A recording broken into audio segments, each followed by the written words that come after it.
আসসালামু আলাইকুম গাইজ। তো আজকে আমি আপনাদের দেখাবো যারা টিকটক করে তাদের মানুষ প্রতিবন্ধী কেন বলে।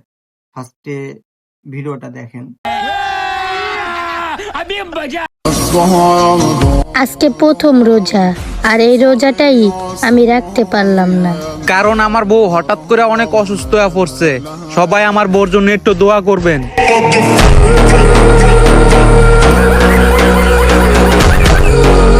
ভাই, তোর ওয়াইফ অসুস্থ, মানলাম, ঠিক আছে, বাট এটা তো একটা স্যাড পোস্ট। এটা বোঝার ক্ষমতা হয়তো তোর আছে, বাট এই লাস্টে এরকম ব্যাকগ্রাউন্ড মিউজিক অ্যান্ড তোর রিয়াকশনটা দেওয়ার মানে কি আমি বুঝলাম না ভাই। অ্যান্ড আপনারা যদি ওনার আইডিতে যান দেখবেন এই ভিডিওটা গতকালকে আপলোড দেওয়া, বাট ভিউ আসছে আপনার অলমোস্ট 5 মিলিয়ন মতো। তো এইরকম কিছু প্রতিবন্ধীর জন্য আর কি যারা টিকটকে ভিডিও মেক করে তাদেরকে মানুষ প্রতিবন্ধী বলে। আর টিকটকেরও কিছু বলার নাই। টিকটক এরকম উল্টা পাল্টা ফাউল কন্টেন্ট গুলা যে কি পরিমাণ ভাইরাল করে।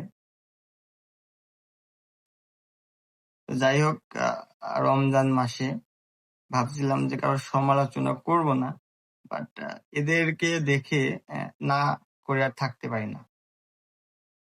দেখা হবে পরবর্তী অন্য ভিডিওতে। তখন ভালো থাকবেন, সুস্থ থাকবেন। আল্লাহ হাফিজ।